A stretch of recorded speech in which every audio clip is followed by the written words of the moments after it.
Hi friends, నమస్తే. నేను ప్రవీణ్ బండారి. అందరూ బాగుండాలి, అందులో నేను ఉండాలి.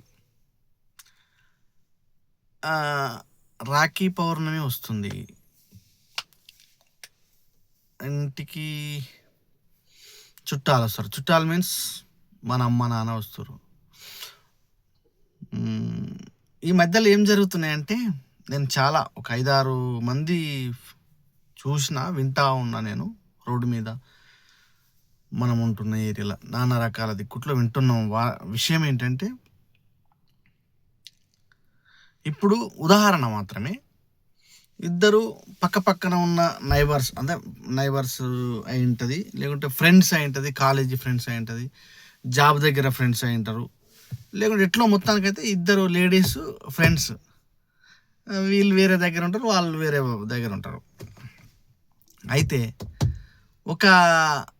ఒకరి అత్త మామ ఇంటికి వస్తారు, లేదా ఆడబిడ్డ వస్తుంది, అంటే భర్త వాళ్ళ చెల్లె వస్తుంది. ఏమో చెప్తుంది, వాళ్ళ ఫ్రెండ్కి చెప్తుంది, ఇలా మా ఆడబిడ్డ వస్తుంది అబ్బా, ఏం చేయాలి, చీర పెట్టాలి, నాకు 5-6 వేలు అయితే తట్టినాయి అని చెప్తుంది. అయితే ఆ ఫ్రెండ్ ఏం చెప్తుంది, ఎందుకు తీయమ్మా 5-6 వేల చీర ఎందుకు, ఏదో 1000 రూపాయలు పెట్టి పంపించరాదు, ఇవాళ రేపు ఒళ్ళు పెడుతురు అంటే ఈమె కష్టం కాదు, ఆమె కష్టం కాదు, ఆ అమ్మాయి వల్ల అన్న లేదా తమ్మిని కష్టం. అది పెడుతందుకు ఈమెకు దరియదు అనుకో, అవతల ఆమె చెప్తుంటుంది వద్దని. ఆమె మాట వింటే ఈమెంత దరిద్రురాలు అయి ఉంటుంది. అత్తమామ వచ్చిరనుకో, ఇలా మటన్ తెద్దాం అనుకో, ఎందుకు తీరా మటన్ ఎందుకు తీ, 1000 రూపాయలకి 200 పెట్టి చికెన్ తీరాదంటది. అరే ఏ క్యారే పోయి నీకేం సంబంధం అంటే, ఇక అట్లా వస్తారు ఇక వాళ్ళు, అంతే. అంటే ఎక్కడ చూడు ఓరు ఉంటారు అన్నట్టు అట్లా. అలాంటప్పుడు ఇప్పుడు ఈమె సొమ్ము కాదు, ఆమె సొమ్ము కాదు, తను కష్టం చేస్తాడు. ఎవరు, వాళ్ళ చెల్లె, వీళ్ళ ఆడబిడ్డ వాళ్ళు అన్నట్టు వీళ్ళ భర్త కష్టం చేస్తే, ఈ భర్త కష్టం చెల్లెకి పెట్టడానికే ఇంత తలకాయ నొప్పి ఉంటుంది.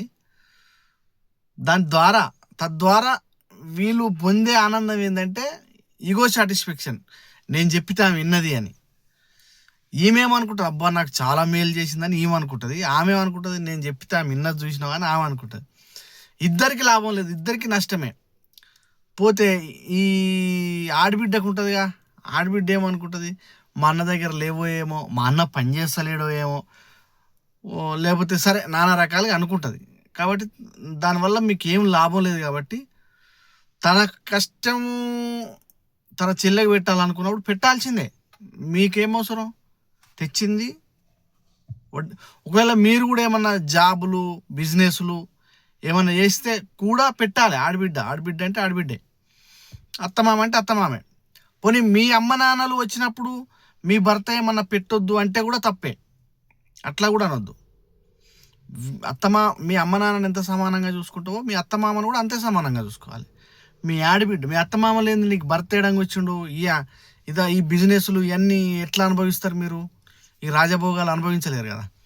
కాబట్టి వాళ్ళని తక్కువగా చూడొద్దు. చూడడం వల్ల మీకు నష్టం తప్ప లాభం లేదు. దయచేసి అన్ని ఫ్యామిలీస్ గుర్తుపెట్టుకోవాలి.